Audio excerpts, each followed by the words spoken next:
Welcome to the Good Intention Show, coming to you live on the UI Radio Network. The Good Intention Show is sponsored by the United Intentions Foundation at unitedintentions.org, a virtual community where you learn to create, track, and manifest your passions one intention at a time. Look for us on Blog Talk, Spreaker, iTunes, Stitcher, Player FM, and many more. Check us out on Facebook and Instagram under United Intentions and on Twitter at Higher Intention. Yes, this is the Good Intention Show, where you will meet people who live life intentionally and hear about things they're not telling you in the mainstream media. And now, here's the truth seeker, the snake charmer, a legend in his own mind, broadcasting live all over the universe, your host, Mr. Tim Ray.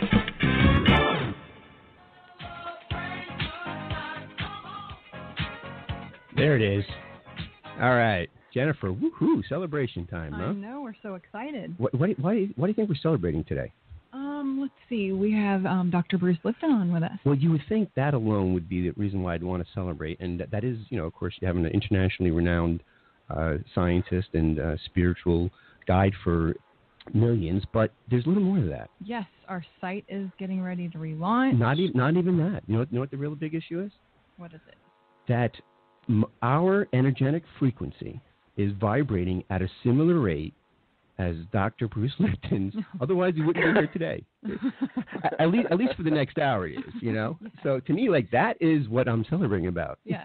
Mm-hmm. The power of manifestation in the raw is happening right now, right here. Yes, everything we talk about. Yes, this was my intention. If you remember, my intention back in the old site when we had it was to, of course, meet Dr. Bruce Lipton, which I did. I already did that last year. And then, of course, now we're having the show. And I now have to go back and click on I realize this intention. And I click on that on the site and go back and do that. Yes, so and it's just so great because a lot of what you based your site on is based on what he found and all of his scientific research. So. Well, not to get too mushy here, but I met Dr. Bruce Lipton at Celebrate Life last year, at the event they have every year. And I had an opportunity to speak with him, briefly walking from the elevator. He left the book signing to the elevator. And I had to, say his energy was so calming and peaceful. It was like naturally humbling. I guess if I want to describe the word, it was very graceful. And, and I met Joe Dispenza, I met Dan Milliman, I met a bunch of people, and they were fantastic. Everybody was fantastic. But he seemed to have such a unique energy around him that was, I was a stranger. And I'm here, I could be a stalker or something, Dr. Britt Lipton, you stop in the elevator, and he just turned around and he was just so graceful with me and he let me explain a little about what we're doing with the United Intentions Foundation. I gave him, a little pamphlet he put up together for us, and he showed real genuine interest in it to the point where, and he didn't even know then he was a catalyst and inspiration for the foundation. He had no idea. He was that's his personality, how he comes across. And much of, like you said, much of the foundation discoveries, or much of the foundation is based on his discoveries and insight. But most gratefully, he stopped. We were talking, right? And he made it a point. He made it a point and mentioned, contact my business manager. I believe it's Sally, right? Mm-hmm. Contact my business manager and let her know that I will be on your Good Intentions radio show. And it wasn't like, oh yeah, I'll be on the Good Intentions radio show. And he walk up. He stopped. It was like everything in the present moment, everything just slows down, and I just felt this energy my God, he's serious. He really will be. And it was just really, it was an amazing experience. Let me come here to your show. And now you know the rest of the story.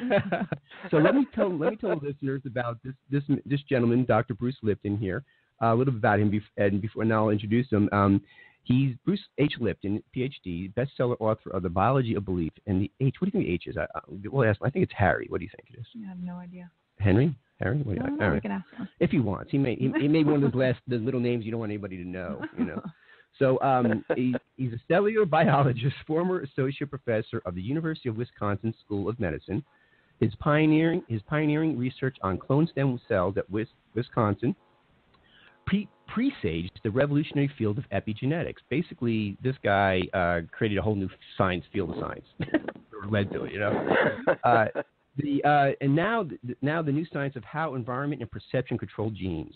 His later research at Stanford University School of Medicine revealed the nature of biochemical pathways and the bridge to the mind-body duality. You can reach Dr. Bruce Lipton at brucelipton.com. So without further ado, let me welcome Dr. Bruce Lipton. Hello. Hey, gosh, thanks a lot for letting me be on your show. Hi, Jennifer. I didn't meet you there, but I'm so glad you're here. Thank you. Yeah, thank you so much for joining us. Yes. How exciting it is. And, you want me to call you Dr. Bruce, or what would you feel more comfortable with? No, just Bruce is a good one. All right. Just call me Bruce. Is that All like right. a movie or something? All right. So many questions, and I don't want to be selfish here, Dr. or Bruce, but I have so many questions really, and I know a lot of our listeners here, and I'm going to kind of advance our conversation a little bit too as we go forward, because a lot of them know your basic work, and a lot of our listeners are just kind of want to get a little more into about you and perhaps your state of being in mind as well, which I do as well, because you've been such a mentor, and not that we don't want to talk more about.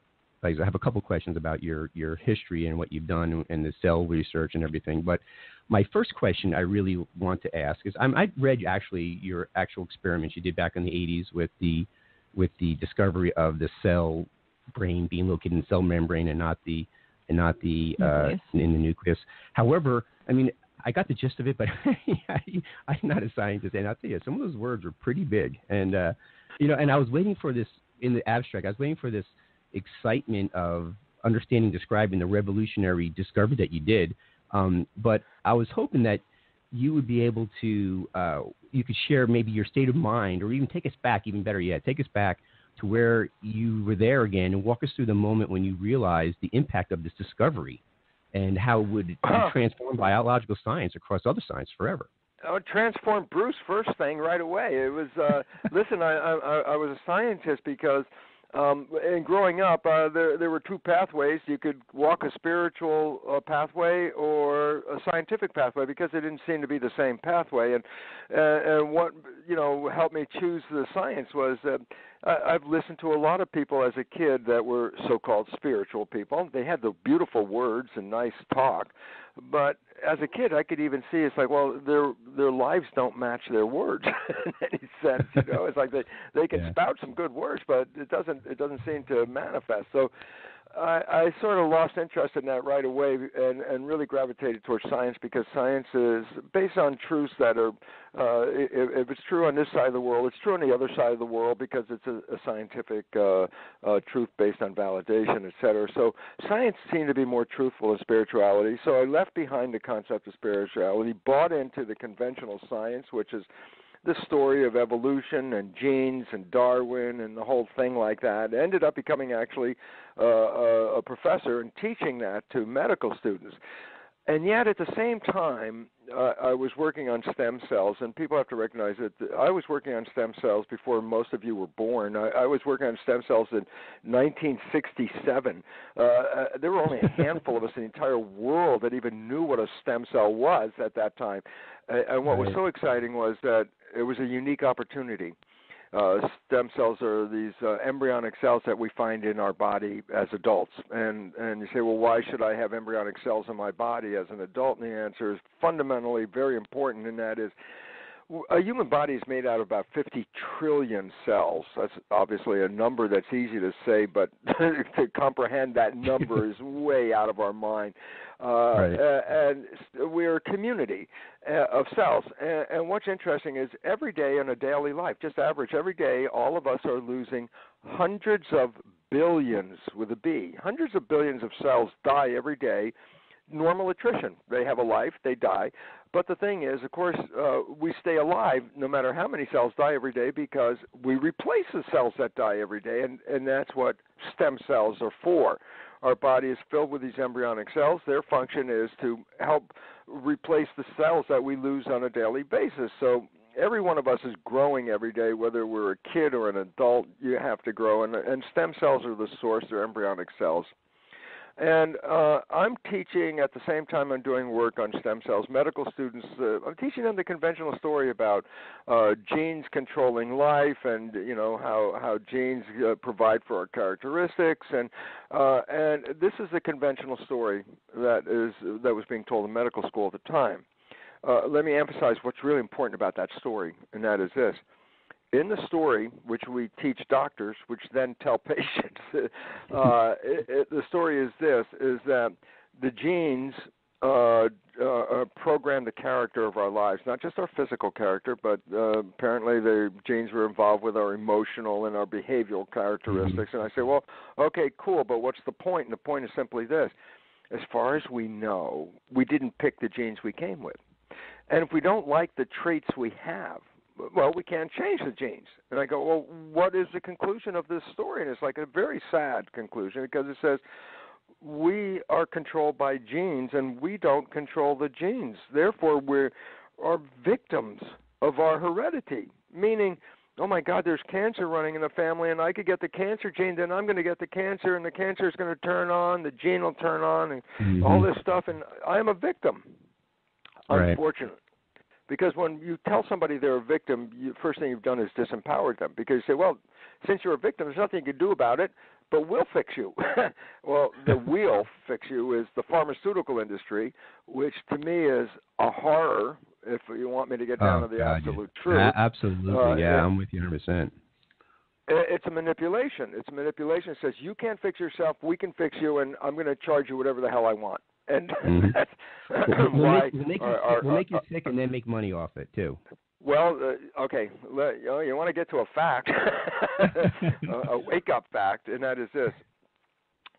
Medicine is, and by their own acknowledgement, I'm not making this up, medicine, as an article published in the Journal of the American Medical Association, acknowledges medicine is the third leading cause of death in the United States. Absolutely. Now, there's some question about that because in the article in the Journal of the American Medical Association, their statistics were based on what they call conservative estimates. When other scientists got together and said, well, give me the real numbers, don't give me the estimates, it came down that medicine is perhaps the leading cause of death in the United States, with the drug pharmaceutical industry leading that with over 300,000 people dying every year from prescription drugs. Which is really interesting because we talk about, illegal drugs, the bad drugs. And the bad drugs kill 20,000 or 30,000 people a year. Medicine kills up to 300,000, 400,000 people a year. It is out of control. You're absolutely right. It's out of control. But I love the excuse. You know what the excuse? So you come down the bottom line and say, well, give me your excuse for this. And I say, that's the cost of doing medicine. That's the cost of doing medicine. Well, then obviously I'm not really looking for your help anymore, which is one of the things that led me out. Okay, so, hey, we're going to round story here, but the whole round story is this. I'm teaching victimization. I'm taking people's power away by telling medical students that their lives are not in their control, but genes control them. And people have heard a gene turns on and a gene turns off and a gene controls. First of all, this is completely false. This is the most false thing in the whole world, meaning genes are self-actualizing, meaning genes make decisions and genes turn on and off. This is so false, and yet we bought it and we buy it, and therefore many people walk every day like a ticking time bomb going, geez, I got a cancer gene, and one of these days that cancer gene's going to turn on, and then I'm going to get cancer, and they're fearing. My mom had it, so I'm going to have it. Exactly. Yeah. The Angelina Jolie story is like, oh, my goodness, my mom had the breast cancer, my grandma, my aunt, and therefore I'm going to get it. So what I'm going to do is have a double mastectomy and to prevent a future possibility. And she had the BRCA1 gene. And let's just, here's a little simple reality nobody talks about, and that is, the BRCA1, the breast cancer gene 1 gene, is one of the primary, factors controlling cancer. And it goes like this. First of all, that's false for a simple reason. Only 50% of the women that have the so-called cancer gene ever get the cancer. And I say, well, what does that mean? I go, well, wait a minute. You mentioned the word BRCA1 gene to a woman like Angelina Jolie, and the first thing she does is go have a double mastectomy because she says, I have the cancer gene. And I go, yeah, but only 50% of the women that have the gene get the cancer. And I say, well, what's relevant about that? And I said, well, we study the 50% that get the cancer. I want to know more specifically, what about the 50% that have the gene and don't get the cancer? That's the more important side of the story.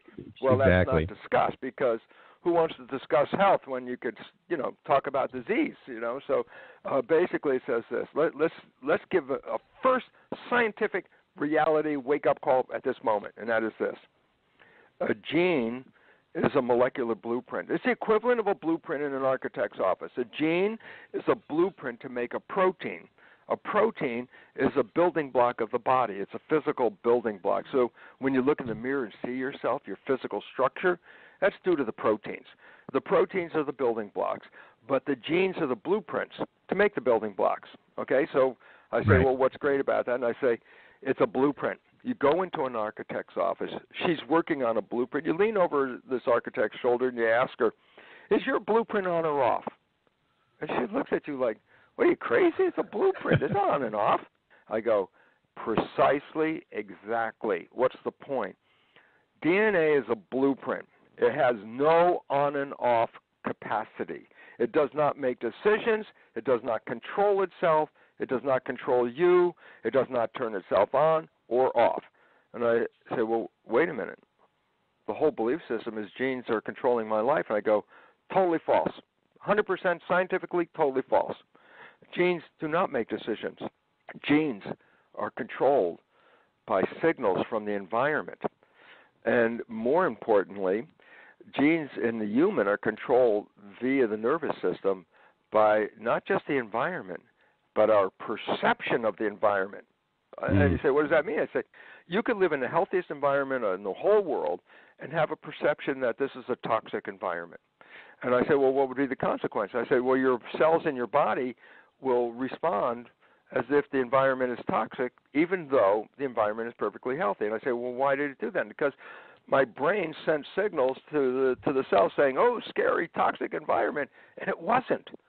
And I go, yeah, but the cells inside don't see the environment. They only see what your cells and nervous system are telling them. And all of a sudden it says, oh, then your perceptions may not match reality. I go, most of the times, no. But the problem is your perceptions ultimately control your genetics and your biology. And this becomes really critical because, yes, Jennifer. I would just had a quick question. So, like, whenever you view a situation, so let's say three people view the same situation. Everyone's going to perceive it differently based on what they've learned in their lives and everything. So that kind of what you're saying? 100%. 100% for this reason. Two identical twins with essentially identical genetics respond to life in a different way. One ends up with cancer and the other one doesn't. Right. They both have the same genes. Well, that's the big lie. That's the big lie. That's the problem. Yeah, that's the big lie. Listen, the big lie is that they said, I grew up, 50% nature, 50%, nurture, but it's really 5% nature, 95% nurture. It's pretty much at that level right now. And so why is that important? Because it says if it's nurture, that means you can do something about it. And since we now know that it's the environment and our perception that control genes, then I just ask a person a simple question. Can you alter or change your environment? And can you alter and change your perception? The answer, of course I can do that. Then I say, well, then all of a sudden, then you are not the victim of your genetics. You are the master, because it's the way you respond to the world that activates your genetics and rewrites your genetics. You can change your genetics. It's how you see the world. And so it becomes very important for us to recognize, number one, genetics are only responsible for about 1% of disease. And you go, wait a minute, then where the heck is all the disease coming from? And the answer is lifestyle and environment. Yeah. And why is that relevant? And the answer is because since we can change lifestyle and since we can change environment, then we're not victims. We're potential masters, except if you have no knowledge of this. And let's back up. Most important phrase in history here: knowledge is power. Mm-hmm. Well, yes, I've heard that, but let's twist it around. Say the same thing in a different way, and that is, a lack of knowledge is a lack of power. If you have been deprived of the knowledge of how your biology works, then by definition, you have a lack of power in your life. Now, the reality is also important, is that moneyed interests know this story. And moneyed interests in making money don't care about you having power at all. As a matter of fact, they don't want you to have the more power. they can, no, because if you have power, then why should you buy the pharmaceutical drugs, which are lethal in most cases anyway? Exactly. And the idea is, no, just keep you in the dark. This drug, and I advertised it 20 times in the last hour on television, is the drug you need to make your life. And they look at the picture and they go, yeah, I want to be that happy person. What drug was that?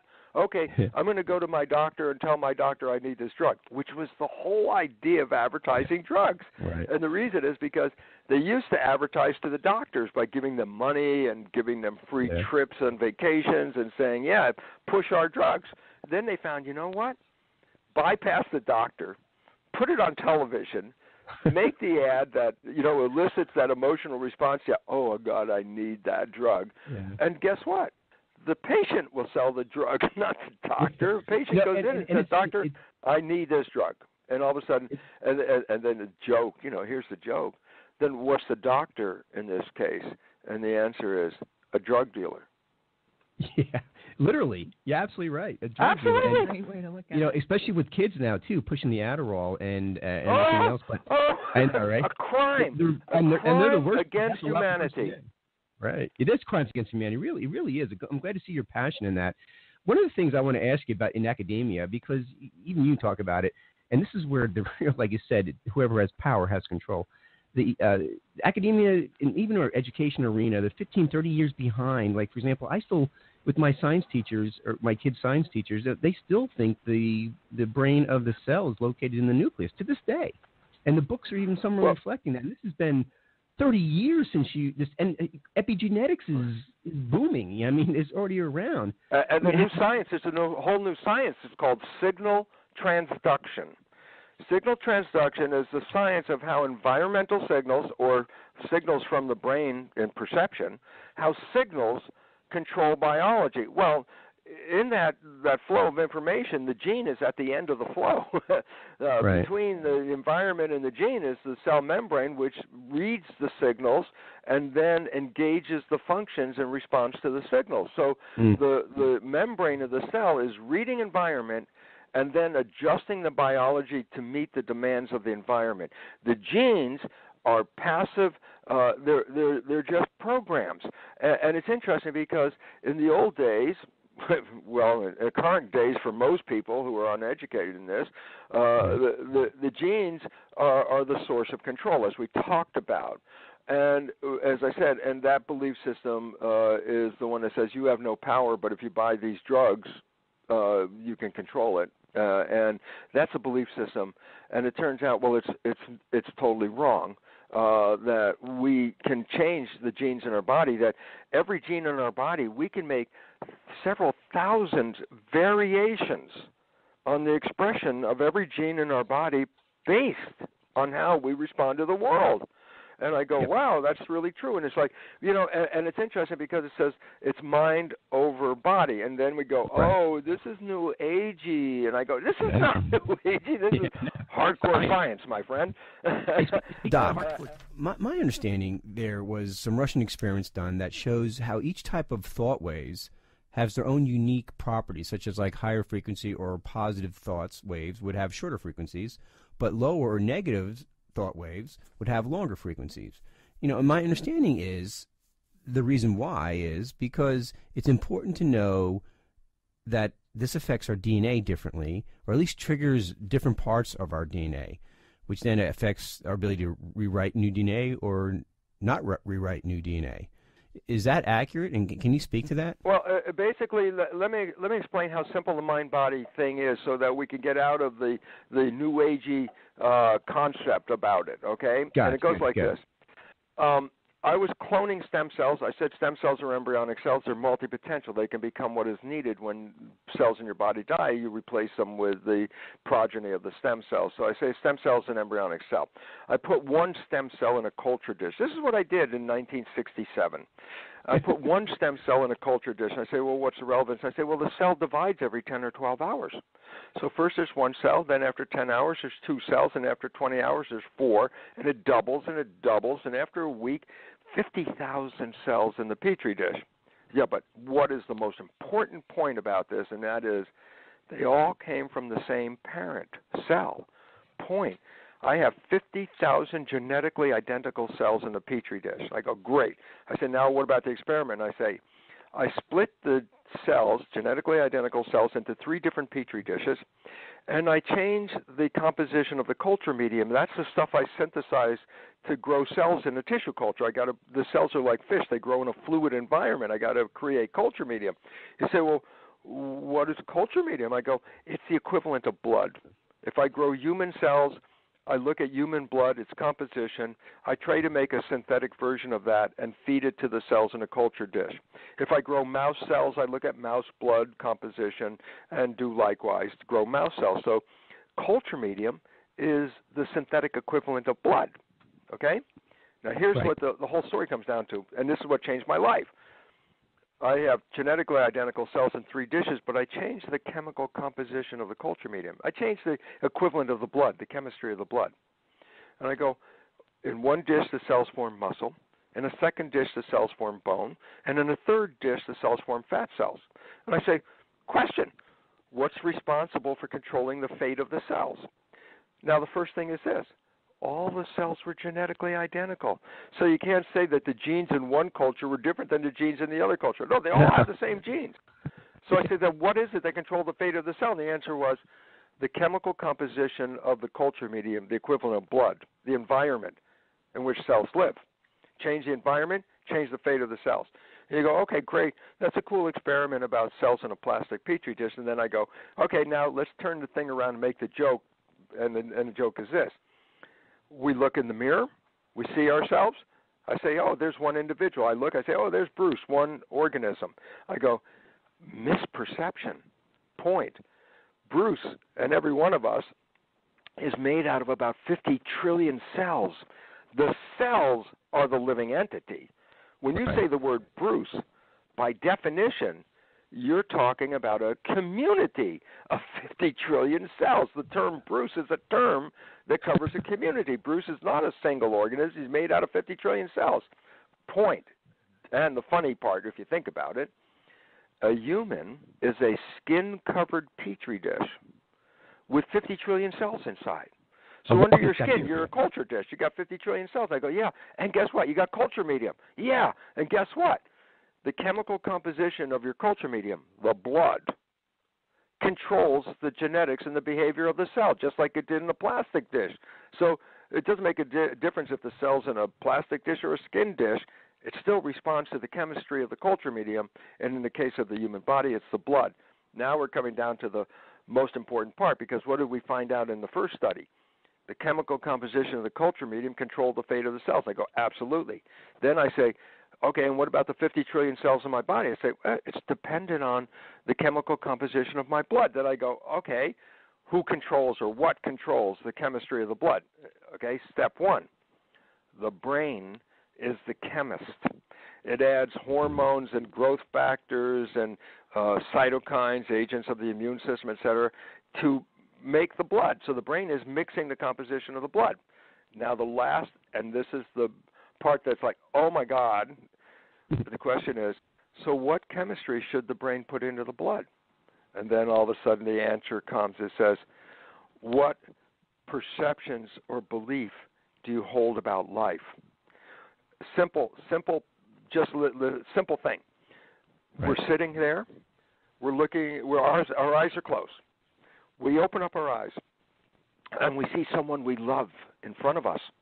And I go, oh, the mind sees someone I love and interprets, I love that person. Mind interpretation. Point. In response to the interpretation of love, the brain releases love chemicals into the blood, which include dopamine, which is pleasure. That's why you feel good around your lover. Okay, oxytocin, which is a chemical that induces bonding with the source of love. So that's what keeps you tied to your friend.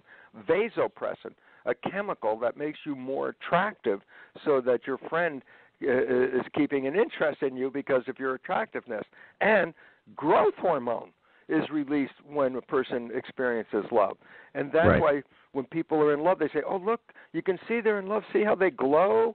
See how healthy they are? And all of a sudden it's like, yeah, that's because the chemistry released by the brain into the culture medium of blood is chemistry based on love and health and happiness. Okay, same person that we were just talking about, sitting there, eyes closed, but this time opens their eyes and sees something that scares them. You're not going to release the chemistry of love into the brain. No dopamine, no oxytocin, vasopressin, growth hormone. That's not going in. When you see something that scares you, your mind interprets fear. Guess what? It releases stress hormones into the blood, inflammatory agents that affect the immune system. I say, oh, the composition of the culture medium changes every time I change the image in my mind. I go, yes. And the idea about that is your mind is creating your life, and therefore your mind is going to tell 50 trillion cells in the body how to do whatever they're supposed to do or create whatever they're supposed to create by releasing the chemistry into the blood. And all of a sudden I say, oh, mind-body, that's not New Age. That's absolute direct chemistry. Your perception is translated into chemistry, which then makes controls your biology. That's actually a scientific fact that our perception affects our DNA, right? And so all of a sudden, this is not New Age. It had nothing to do with New Age. It's direct chemistry. Your thoughts adjust the chemistry of your blood to make your cells match your thoughts. You know what? In my lectures lately, one of the things I say is like, most of us at some point when we were young played with paint by numbers. You get a little picture with an outline, and all these little numbers are in the outline, and then the numbers reflect a different color paint. And so you take your paintbrush and you fill in the colors with the numbers, the numbers with the right colors, and then you become Picasso. So here's simplest reality of our life right here, and that is this. Human biology is paint by numbers in reverse, meaning first you create the picture in your mind. Is it something you love, something you fear, whatever it is? And then what does the mind do? Breaks the picture down into numbers. But the numbers are neurochemicals, hormones, and factors from the brain. And I say, then what? Well, those go into the body and adjust the physical body. To do what? Match the picture. A picture of fear leads to a protection response in the body. A picture of love leads to a growth response in the body. And all of a sudden I say, oh, well then your life, biologically, is totally a consequence of whatever pictures you hold in your mind. Absolutely. So example, so it's not so weird, placebo. What's the placebo? Doctor shows you this is a pill, special, new, best pill ever. This pill is going to heal you. In your mind, you see a picture of a pill. But in your mind, this pill is going to heal you. So you take the pill, the mind releases what? Chemistry of what? Healing. Because this is the pill that's going to heal me. And then you get healed, and later you find out the pill was a sugar pill. I go, then what the heck healed you? And the answer was not the sugar pill. It was the interpretation of the mind about the pill as the healing agent, and therefore the interpretation releases the healing agents, and we get well. Placebo effect. Everyone knows about it. Yep. And we say, oh, yeah, that's a story of positive thinking. That's what it really is. This pill is going to heal me. I have positive thought. Turns out to be a sugar pill. I get healed. Obviously, it wasn't the pill. It was the thought of the pill. And while I bring it up, yes, go ahead, Tim. And that's actually human nature we are really living the nocebo effect. That's because like 70,000 thoughts we have on an average a day are either negative or repetitive or actually harmful.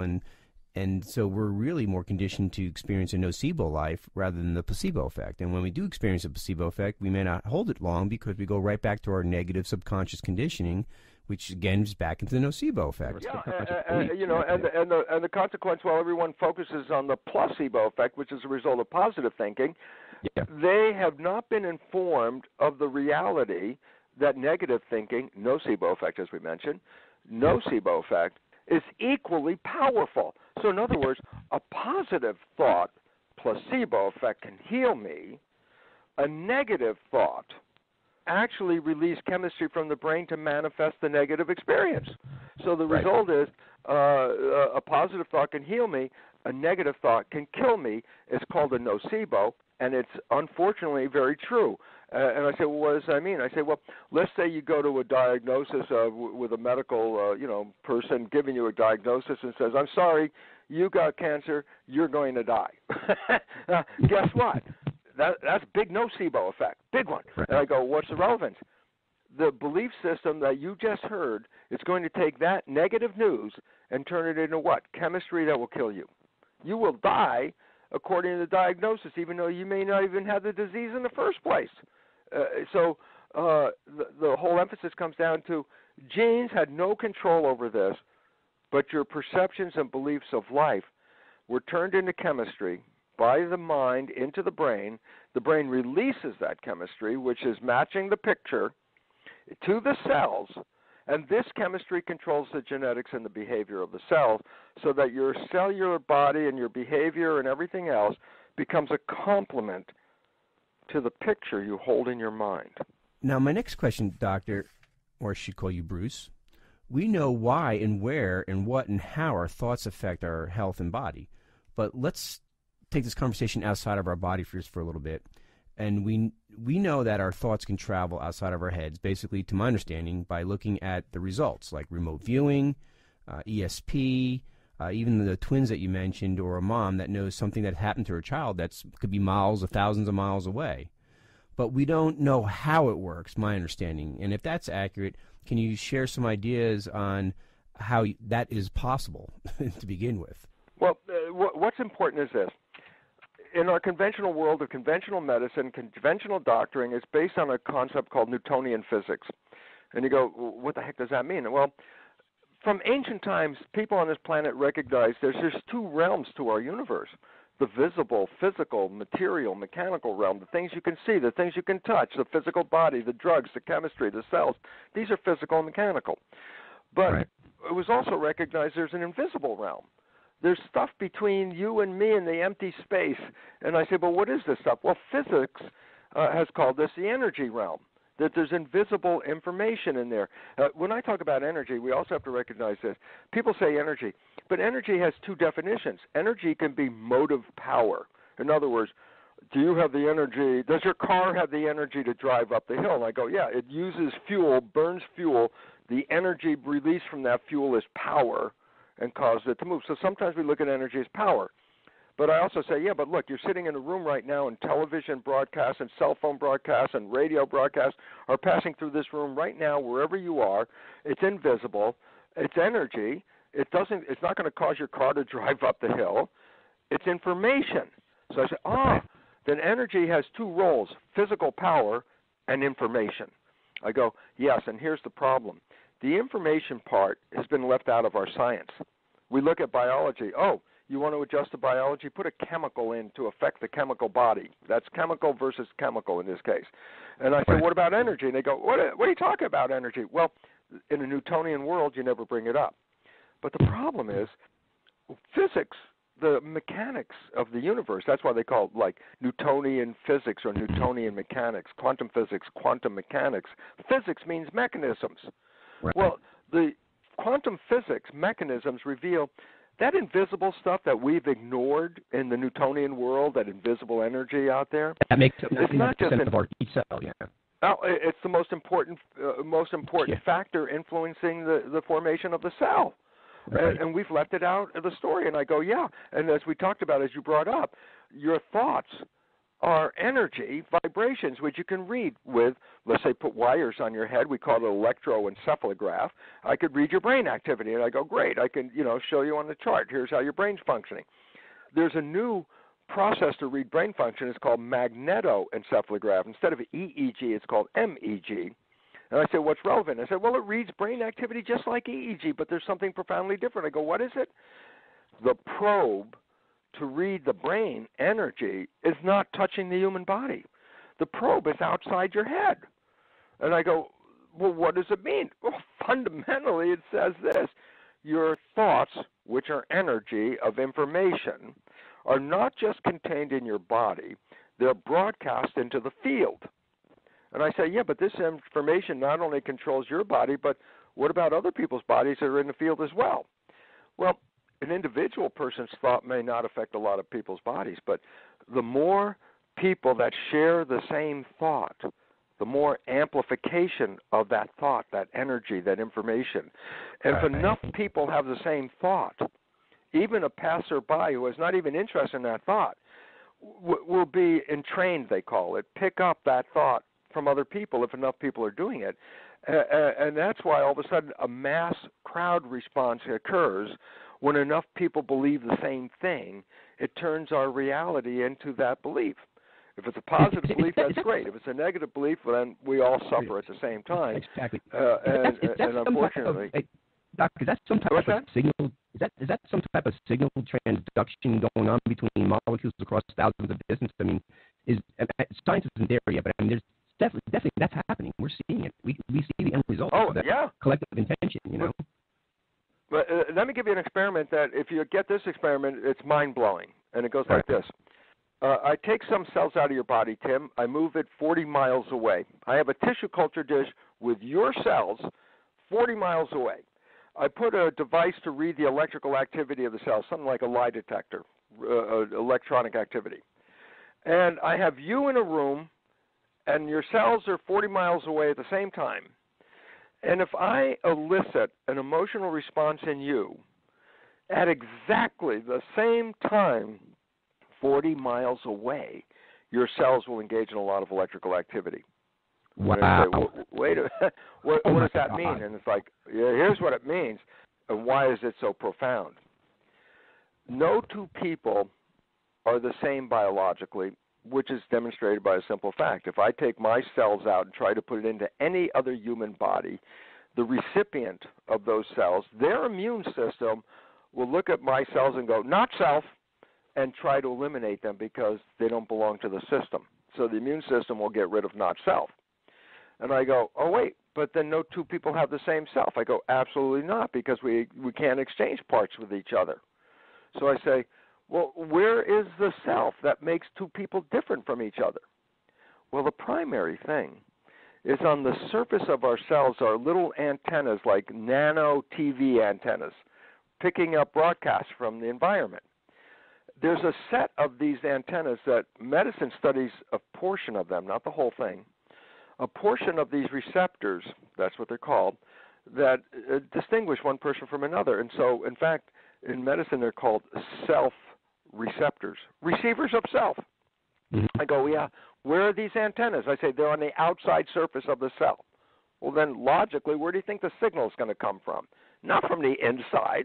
It's going to pick up a signal from the outside. And I go, wait, these cells pick up an identity from a signal on the outside. I go, yes, Bruce's cells 40 miles away are not going to respond to anybody else's signature because it's connected to my identity, which is picked up by my cells. And that's incredible. Well, yeah. What does it mean? What does it mean? What do we just say if you sat there and just say, what does that mean? What do you get? What I get is that somehow perhaps protons are communicating with each other, or like right now molecularly we are all connected to each other. As I wave my hand, the air molecules moves. It affects the wall molecules, because everything's vibrating, affects the outside. It affects the ocean you're connected to over in New Zealand. So I'm actually could be interacting with you electrically, and it's really the molecular dance is how we're communicating through thousands of miles and thousands of miles. It's so specific to this. Your cells respond to you, but they don't respond to anybody else. And that means your cells are picking up a signal from the environment that represents who? You. Yes. I go, wait, but you're not 40 miles away. You're here in the room. I say, yeah, but guess what? Your identity is not located where you are. Your identity is part of the energy of the whole thing. So it's the collective consciousness. Your collective consciousness. Your consciousness is not bound by our brain or by our skin. It's everywhere. It's everywhere. But okay. So you want to say, a whole long time ago we started with a question. What changed my whole life? And it was that. Yeah. What was that? It said, my identity is a broadcast picked up by antennas on the surface of a cell and plays through the cells. Right. My body is the equivalent of a remote control device. The identity that controls my cells is not in my body. My identity is a signal picked up by my self receptors. And if you stop long enough just to say, well, yeah, but what does that mean? I go, you, me, Jennifer, we're not in our bodies. We are broadcasts picked up by the antennas on our cells that are tuned to my identity or your identity or Jennifer's identity. And I go, Right. yeah, but what the hell does that finally mean? And it means this. You are not in your body. You are a broadcast. And I say relevance. Well, they consider the body like a television set in this case. Like my body is playing the Bruce show right now. Right. And I say, you're watching a TV, and the TV breaks. What do we say about TV? Oh, TV's dead. Yep, picture's gone. Things not working. TV's dead. And then the most important question is, okay, I can see the TV died. Did the broadcast die too? And the answer is, well, no. How do you know? I say, because I can do what? I can get another TV set, plug it in, turn it on, and then tune it to the station, and the show is still on the air. What's the point? My identity, your identity, is not built into the television set called the body. It's a broadcast. Point. Right. If you die, did your broadcast die? Did your identity disappear? Did who you are actually die? And the answer is no. You're still the broadcast. Yeah, I can't see you. I can't talk to you. Why? Because we only talk to each other via the television set. And so you're still here. Oh, wait a minute. You can't die. You're not even in here. Well, and you know what's interesting? Go ahead, Doc. What's that? Go ahead. You can finish that. The most interesting point right here is like, it's been now recent because of the numbers of heart transplants that occur, and heart is a major organ because it's a vibrational energy device that sends out vibrational energy fields and receives vibrational energy fields. So it's really connected to our energy.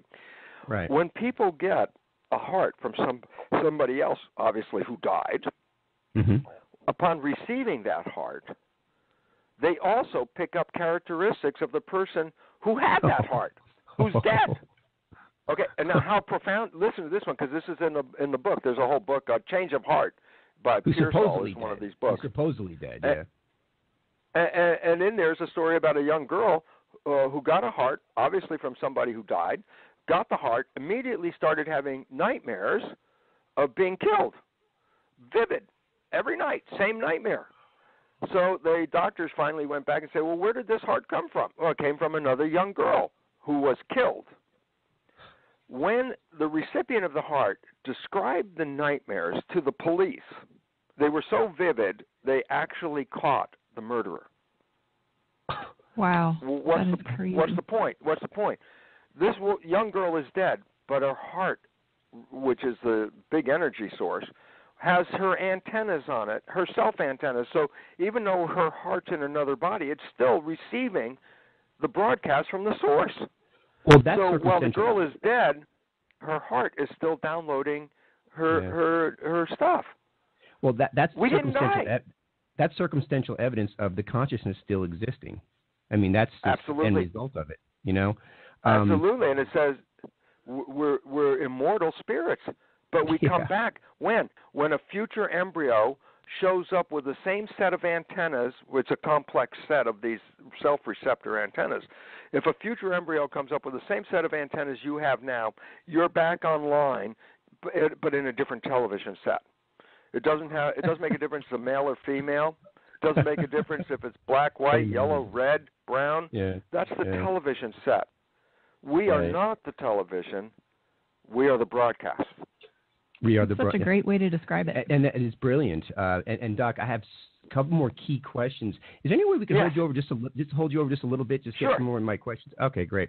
Yeah. What I want to do real quick is take a quick 30-second break, and when we get back, I want to talk about our Earth vibrating at what hertz, and what does that mean on a scientific and molecular level for our planet? Okay, we'll be right back. You are listening to the Good Intentions Show, sponsored by the United Intentions Foundation and UnitedIntentions.org, a virtual community where you learn to create, track, and manifest your passions, one intention at a time. And we are back with Dr. Bruce Lipton, calling all the way from the beautiful New Zealand land, Aotearoa. And Middle Earth, we call it. Middle Earth. Middle Earth. There you go. I hear the Earth, and I just loved about science because I believe science is on the verge of capturing, if not already getting there, like you were describing, the proof or the evidence of a consciousness and how the consciousness is continuous. And we're already seeing the circumstantial evidence, which you've been talking about just recently, in reference to experiments or examples of the heart transplants and so on down the line, that they couldn't exist. Your heart couldn't have electrical responses, 500 miles away with you, unless there was some type of conduit. And the conduit, maybe not, like I said, not being the protons, but the conduit, as you're saying, is being the consciousness, which to me is just fascinating. And I think that's such if not a new field, it needs to have a field describing that specifically. But my understanding, and I really ask these questions because I really don't know fully, and I'm not that I expect you to know the answers, but you're definitely more likely to know than I, so I'm going to ask anyway. I heard a while ago, years ago, Earth was vibrating at 8 hertz, whatever that may mean, and now it's raised up to 12.5 hertz, supposedly. Now, raising the frequency, what does that mean to you on a scientific or molecular level? Is it all the animals and plants or molecules, organic, inorganic, all vibrating at a faster quantum energies, activating more, it's vibrating at a faster rate? Or what is that? How does collectively Earth have its own hertz? Every planet has its own hertz, Okay, the first of all is that everything that we see as physical matter is an illusion. And I say that for this reason. You say, yeah, well, it's physical and it's made out of these physical things called atoms. And then we look at atoms and we have a periodic table of elements with all the different atoms and all that kind of stuff like that. And you say, yeah, these are the particles that make up life. And I go, what introduced quantum physics to the world was the fact when they said, what are atoms made out of? And they finally found, well, there are electrons, protons, and neutrons. Well, that was the early days, 1895, when they started to recognize that. But by 1920, they started to recognize, well, yeah, but what are the electrons, protons, and neutrons made out of themselves? Yeah. And that's when the world changed, because they started to find there was nothing physical in those so-called particles. They're just like nano-tornadoes, the little force fields of energy. And I say, right. Oh, wait, an atom is not made out of anything physical. It's a force field of energy. And I say, well, what is energy? Well, you can't see energy, but I can describe it for you in this regard. If you drop a rock into a pond of water, the energy from the falling rock is translated into the water, and it results in what are called the ripples. And I go, the ripples are the shape of energy. The force of the energy that the rock put into the water, the force of that energy is shaping the molecules of the water into the shape of the energy, which is a wave. So you can't see the physical energy wave, but you can see the expression of the energy in the form of ripples. So energy are ripples, okay? Mm-hmm. And the vibration energy is how fast the ripples are radiating out from the source. So that's the frequency. And I go, well, why is this relevant? Number one, all atoms are made out of energy. All atoms are ripples in a pond. And therefore, if you looked at the world without light and eyes, but you looked at it with an energy scan, everything would look like, imagine rain falling on a lake. Every drop of water hitting a lake makes ripples. Now I got billions of ripples, but guess what? They're all interconnected. All the ripples, they pass through each other, but they influence each other. So all ripples of energy are connected to each other by definition. Energy is inclusive. There's no energy outside of energy. And I say, right. But all atoms are energy. And I say, well, then everything in our physical world is part of one giant energy matrix. I go, yes. And I say, and energy influences energy. And I go, yes, it can. When two ripples come together, they can have two extreme. They have an interaction. I can tell you the two extremes and everything in between. I don't have to describe. Two right. ripples can come together, and the ripples cancel each other out. So that as one ripple is going up, and the other ripple is going down. If they overlap, the one going up and the one going down cancel each other out. No ripple at all. So two energies can come together and cancel the vibration out, and that's called.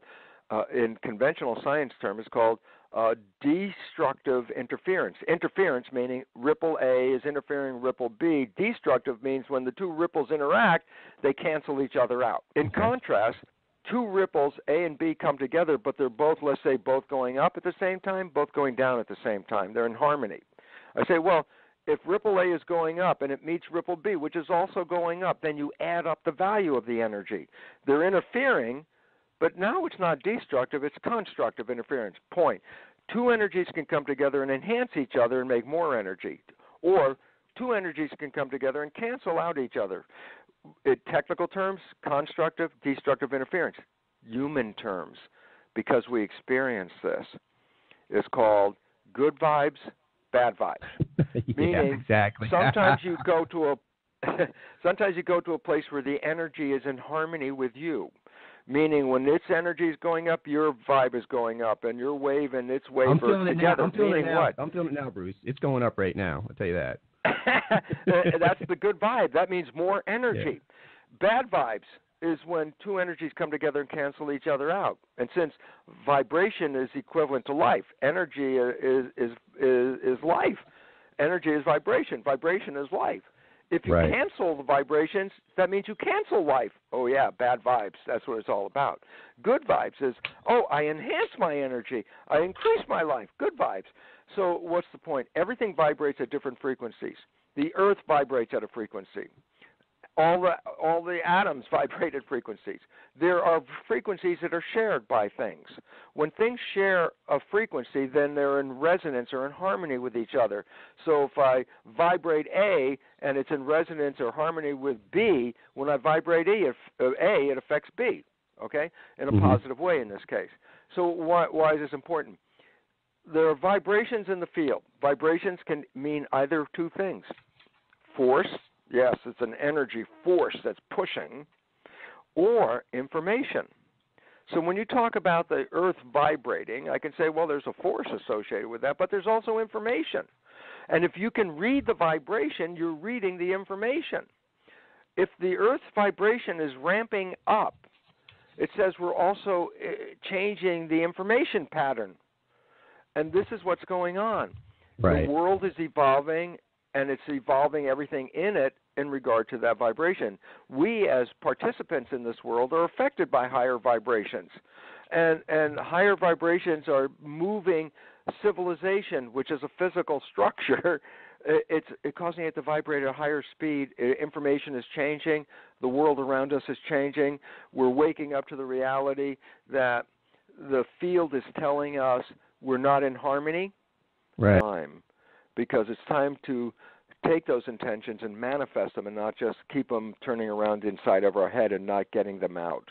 Dr. Lipton, I can't thank you enough for coming on the show and spending this time and going over and spending this extra time, as well as sharing your insight on life and how people how we can live and in a harmonious way in tough times and in an environment that may not seem harmonious on its surface. So that really resonates, I think, with our listeners and definitely resonates with me. So I want to thank you again for everything. I hope you have a wonderful time. Thanks again. Tim, Jennifer, thank you both. I want to thank the listeners because every one of the listeners out there is a cultural creative, a person who is looking for answers to get us out of the hole that we've dug. And so everybody on the line is part of the solution.